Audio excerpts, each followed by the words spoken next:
So classically, I will say when I trained, years ago, 20 something years ago, it was really about taking the tumor out. And the goal was, hey, we have to take the tumor out at, I would say, all cost. And it was almost a mindset of it, we have to get the patient out, and the recovery is the recovery, and what things they go through is kind of, an afterthought. That whole paradigm has changed really, because not only is it technology that's advancing, it's our understanding of diagnosing earlier. It's our understanding of the nuances of treatment, like we talked about medical treatment, even for tumors.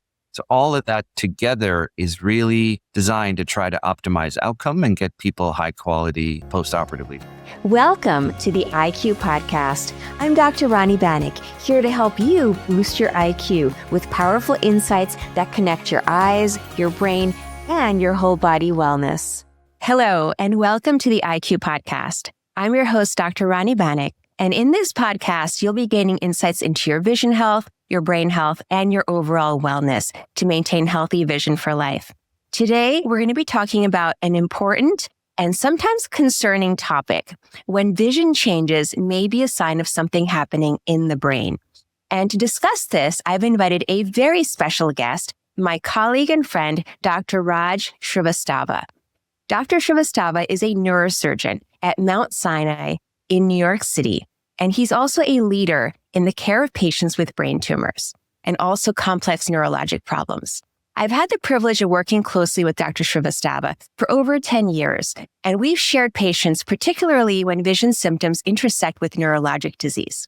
Dr. Shrivastava, thank you so much for joining us today on the IQ Podcast. Thank you, Ronnie. It's a pleasure being here. I'm a big fan not only of yours, but of this podcast too. So it's an absolute pleasure. Oh, thank you. I'm honored that you're listening to it in the midst of your busy schedule. So I'm truly grateful. Can you give us an introduction of what you do as a neurosurgeon? And I think people have these ideas of what a neurosurgeon does, a brain surgeon. So can you give us kind of maybe a day-to-day kind of an overview of what you do in your career? Sure. Yeah. So, for me, I'm a neurosurgeon who specializes in benign skull-based tumors. So we call these types of tumors skull-based tumors because they traditionally originate from the brain. When we think of brain tumors, we think about where they're originating from. So are they originating from the brain itself, which we call primary, or are they originating from outside the brain? So as neurosurgeons, all of us, to the most extent, are specialized. So my particular specialty is benign tumors and skull-based tumors, but different surgeons would have different specialties. My day typically involves combination of things. So not only am I seeing new patients for consults and evaluating them in terms of treatment, but I'm also operating too. And then the operating, as you can imagine, for us is fairly long. It's a long day and it involves multiple components. There's a planning component that we do in the morning. There's an almost rehearsal that we do, which is through physiology and simulation. We have a lot of augmented reality overlay now that we incorporate. And then there's the actual surgery. And of course, you're rounding on patients and treating patients. So it's a busy day. It's something that, you train, of course, over the course of your residency to get used to the pace of it and the days. But it's remarkable the depth of the patients that we see and the diversity of their presentations.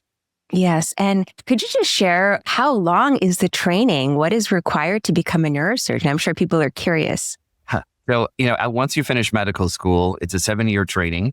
So it used to be historically that the residencies were sort of divided into a classic internship and then a neurosurgery residency, but now it's really one combined residency. So you apply through the match, and once you're in neurosurgery, it's 7 years of training. Many of our residents go on to practice right after, but I would say 25 to 30% do subspecialty fellowships, and that's becoming increasingly more common as well, just to really, I think, honestly, to learn all the technology that's out there. It's become such a specialized area, which is true not just of neurosurgery, but in medicine in general, that I think fellowships and a deeper understanding of your specific interests has become more common. Yes, very common in ophthalmology as well. We sometimes almost get too siloed into what we're doing, and it is good to kind of step back sometimes and look at the bigger picture. Now, many people who are listening, a lot of the time people hear the word brain tumor and they fear the worst, meaning it's I hate to say this, but a death sentence, right? Yes. But it seems like, in many of your patients, the type of tumors that you take care of, that's hardly or very rarely the case.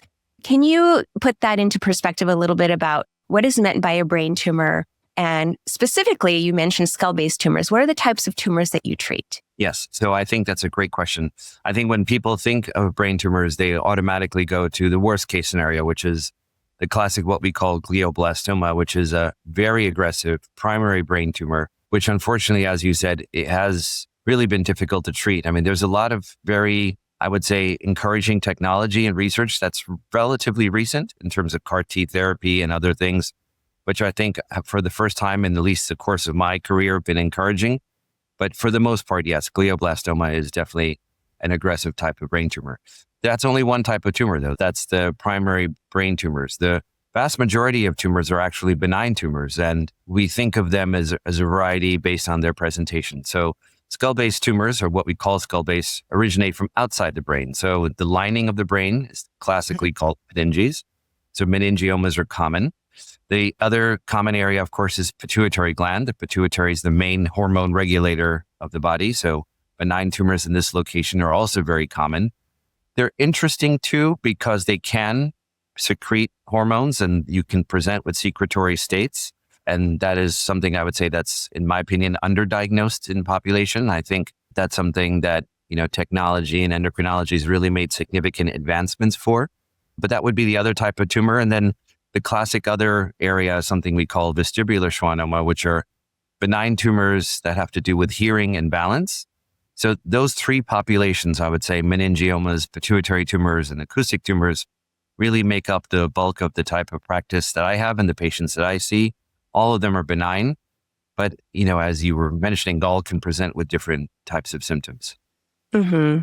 Well, thank you for that explanation. I want to just touch a little bit on the secretory pituitary tumors. What types of symptoms may patients have that may give you a clue that this is some kind of a secretory pituitary tumor? Yeah, I always find it fascinating because for patients, these are slow, insidious presentations. It's not typically the case where somebody all of a sudden wakes up one morning and has symptoms. Usually they're over the course of many years, if not decades. So classic ones are something like acromegaly. Acromegaly is a type of clinical condition in which growth hormone is oversecreted by the pituitary gland. So growth hormone is an important hormone for all of us when we're young and developing in terms of bone growth and organ development.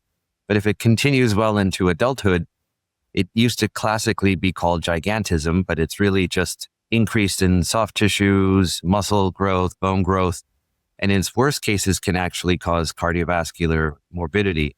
So a typical patient would notice when you talk to them that over the course of the last maybe 5-10 years, they've noticed increased shoe size, hand size, glove size. Many people associate it with weight gain, but it's actually more structural than that. And it's only when they kind of reflect on it that they start to notice, yeah, you know what? My picture album looks different. My face has changed. Mm-hmm. My bony structure has changed. So that's one example.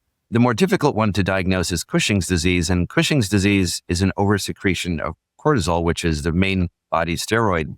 That one's more challenging because the way it presents can be the way many people experience weight gain, hypertension, diabetes, etc. So oftentimes it takes a while for patients to come to that diagnosis. And it's only when someone really does the specific type of blood test where they look for elevated cortisol, do you really diagnose it? I'll even add one thing that sometimes even that is not enough. Sometimes you need more further testing to really diagnose it in detail. And that's what endocrinologists do. They do a fantastic job of. Yeah. And I oftentimes tell my residents, some of these patients who have these types of secretory brain tumors, you can actually see them in the waiting room and diagnose them. I've definitely seen patients with acromegaly, the growth hormone secreting tumor result, and seeing their facial structure. There's a certain appearance that these patients have, and their hands are very, very large. I mean, it's something that you can suspect by, as you said, looking at a FAT scan, a family album tomography, right? So just looking back at your pictures or through your phone now, we probably need to have a new name for that these days. Yeah, that's right. Yeah. And one other thing I wanted to ask you, there's a particular type of pituitary tumor that I often see, which is a prolactinoma. Can you explain a little bit about what the symptoms from that may be? Sure. So prolactinomas are probably the most common secretory tumor. And again, another interesting presentation. Typically, for women would notice an absence of their menstrual cycle. So prolactin is a normal hormone that's produced after pregnancy, and it helps stimulate milk production from the breast. It does disrupt, of course, your normal ovulation cycle. So an absence of a normal menstrual cycle would be typical for women. For women, it's usually diagnosed early because typically if someone notices they've not been having their period, they would let their primary doctor know or potentially their OBGYN know, and they would order blood testing for prolactin. Elevated prolactin can be common in normal tumors. So we often tell our residents that you really have to look for really elevated beyond what we would call normal physiologic levels to diagnose a true prolactin secreting tumor. For men, it's more complicated because obviously men don't have a menstrual cycle. They won't notice these hormonal changes. Sometimes they notice decreased libido. Sometimes they would have fatigue, but these are more common symptoms that could have a variety of reasons.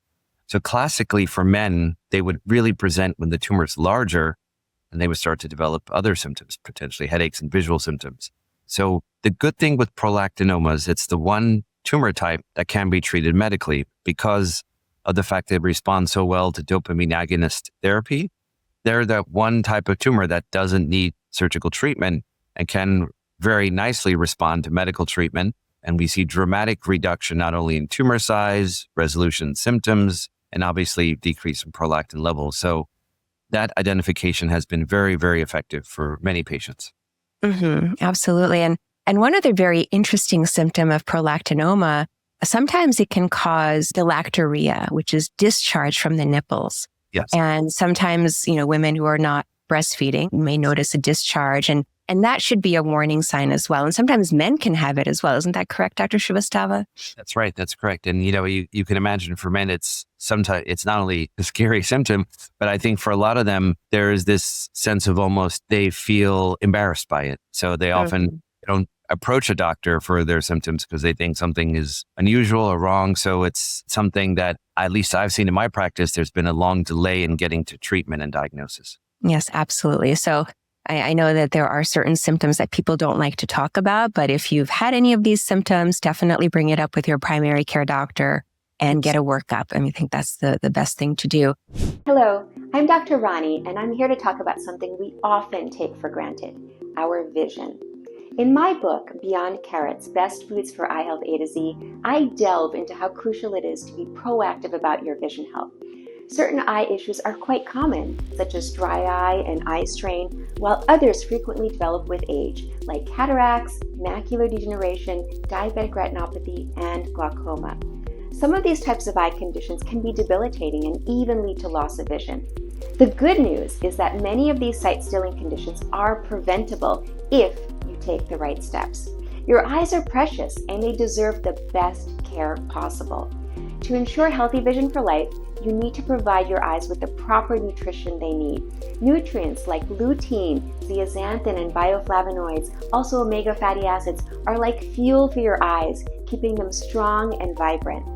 But here's the truth. Sometimes our diets have gaps. That's where my Ageless Eyes supplement bundle comes in. It's the result of years of research and my passion for eye health. The Ageless Eyes bundle contains the 3 essential supplements I recommend to my patients. Let's start with Fortify, a blend of powerful ingredients that protect against stressors like blue and UV light, eye strain, free radicals, and oxidative stress. Next is Nourish, a complete multivitamin. Nourish provides the foundational building blocks your eyes need for cellular function and repair, along with powerful bioflavonoids that support the delicate structures within your eyes. And then there's Soothe, a unique complete blend of omegas 3, 6, 7, and 9. This blend of omegas supports a healthy inflammatory response, nourishes dry eye, and helps fight against macular degeneration.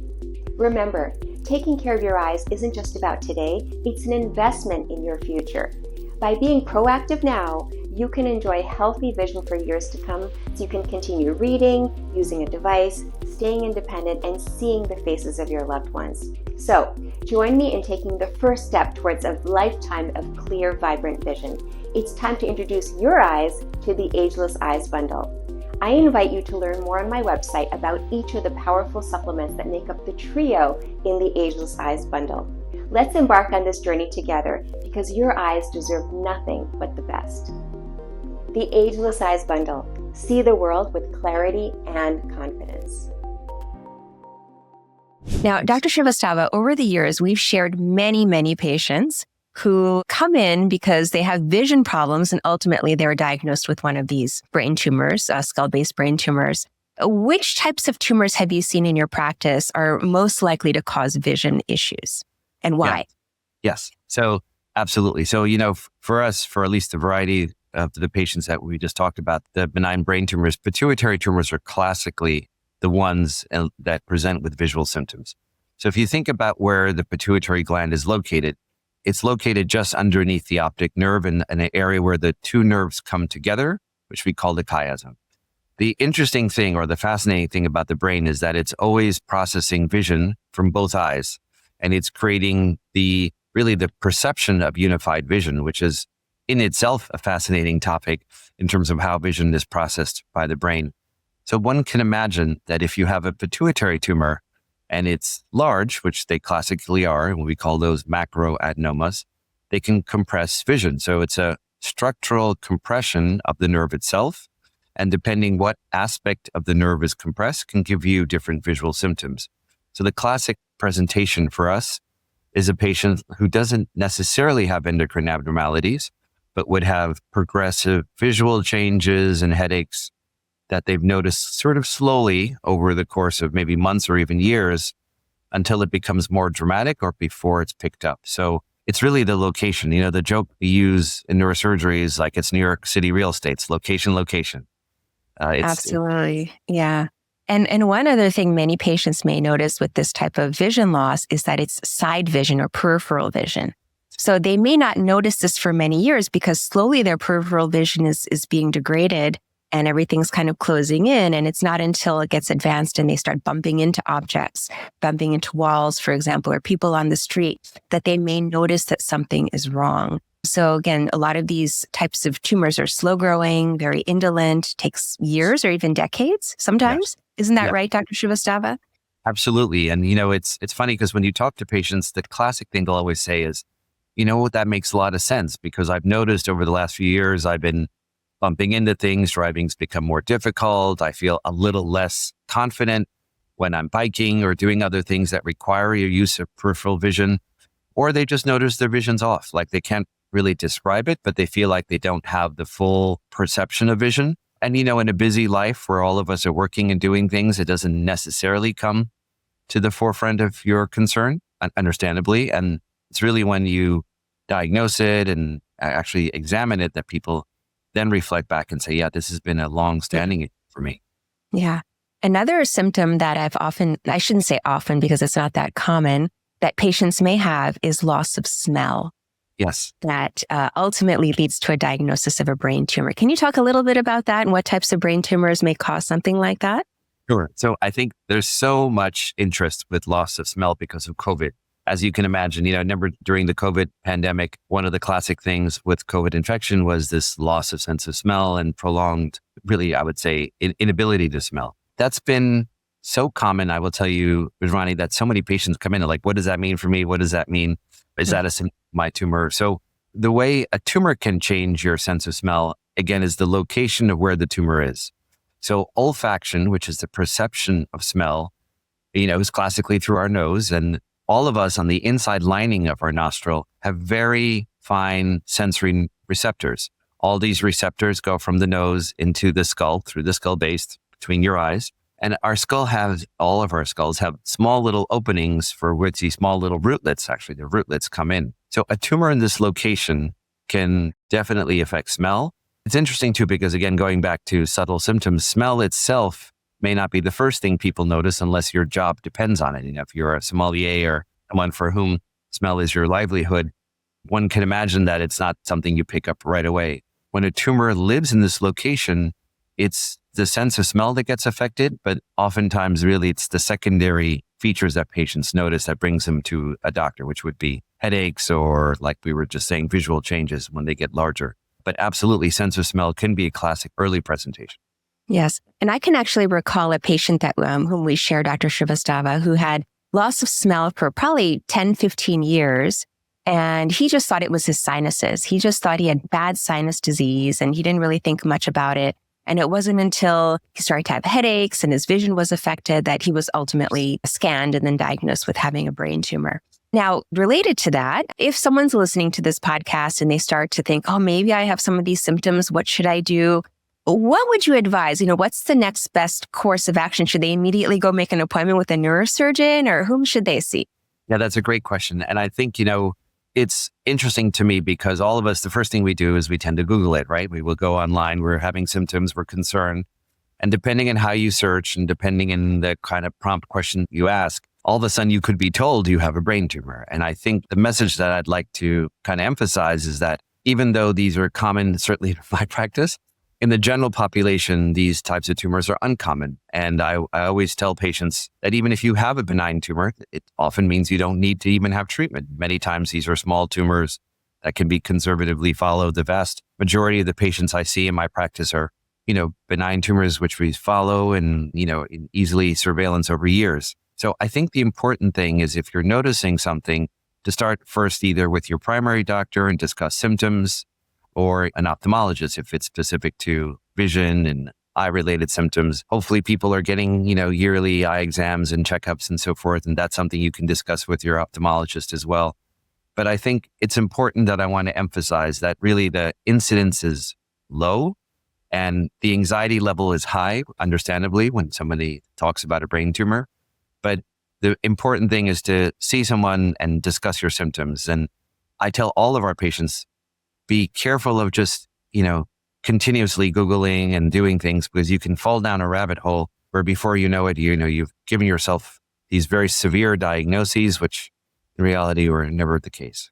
Mm-hmm. Yes, I've definitely had patients who become very anxious. They develop health anxiety because of their symptoms and what Dr. Google or now Dr. ChatGPT has told them. But one thing, I'll say is I have had patients who have, some of these types of symptoms, headaches, vision issues, maybe dizziness, imbalance, and they're concerned. And in some patients, even though their exams may not show any focal signs, sometimes there is value to just getting a scan.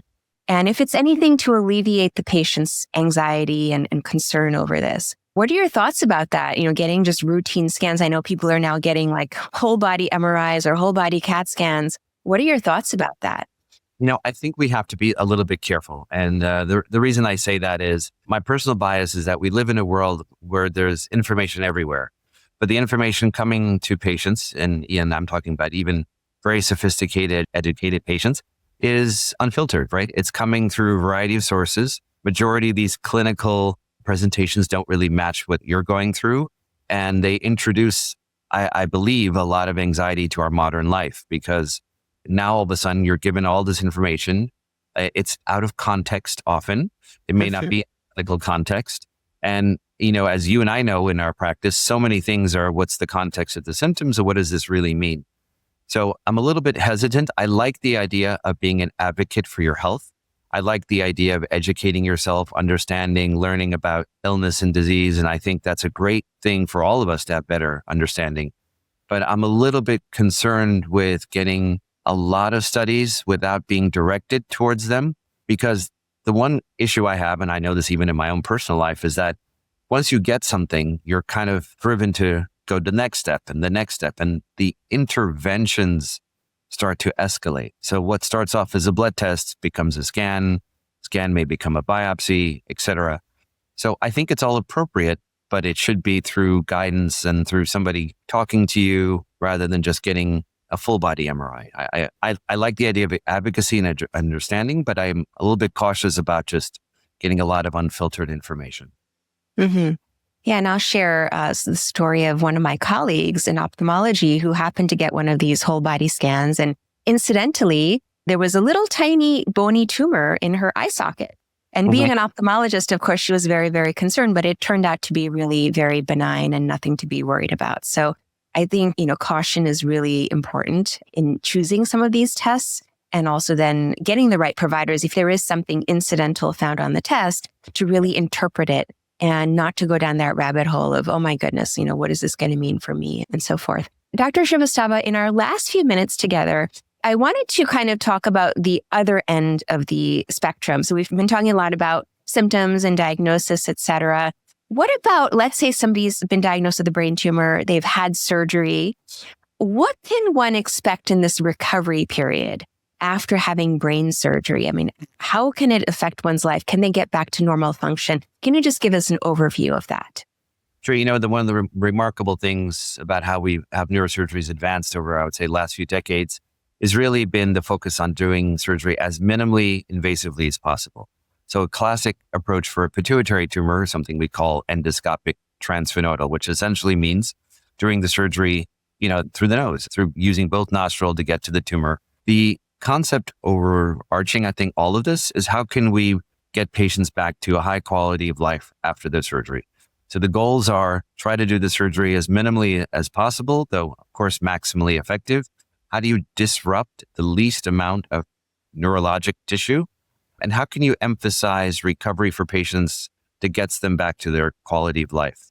So classically, I will say when I trained, years ago, 20-something years ago, it was really about taking the tumor out. And the goal was, hey, we have to take the tumor out at, I would say, all cost. And it was almost a mindset of it.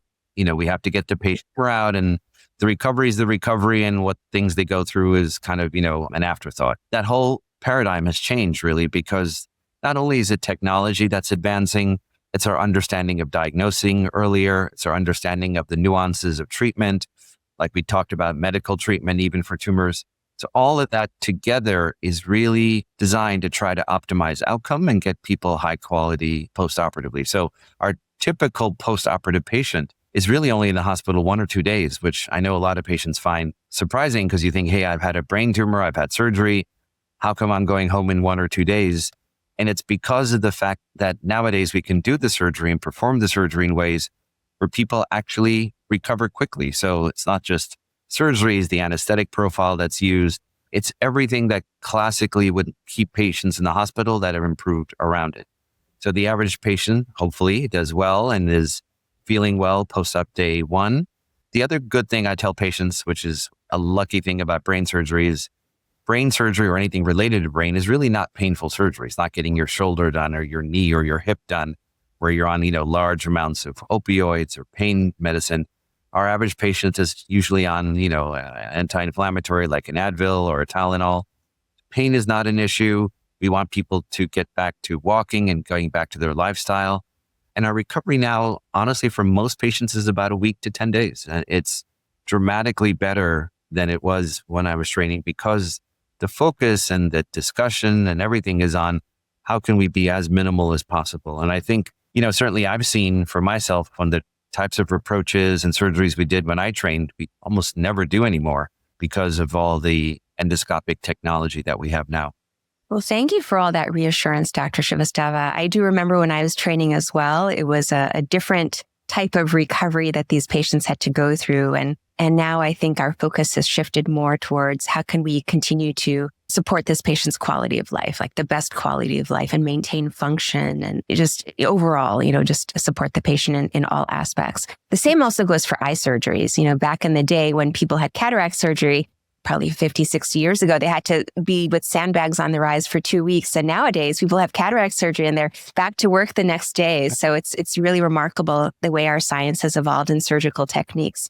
Well, Dr. Shrivastava, this has been such an insightful conversation, so informative, and you've given us so much reassurance with compassion. I truly appreciate your words of support and advice for our audience. If you have any last thoughts or pieces of advice you'd like to leave them with, what would that be? I think, I want to go back to what I was saying before is that, we're fortunate to live in an age of so much information, all literally at our fingertips.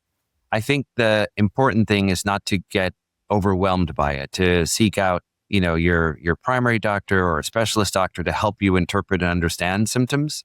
Many of the times these things are not concerning and they can help guide you and get you to a place where you understand before you get stuck in, like we talked about, a rabbit hole. So I think that's the benefit of the technology that we have, and helping somebody guide you is important. That's how I want to kind of my final soapbox. So thank you. And to everyone listening, please, if you have any concerns, pull together your care team.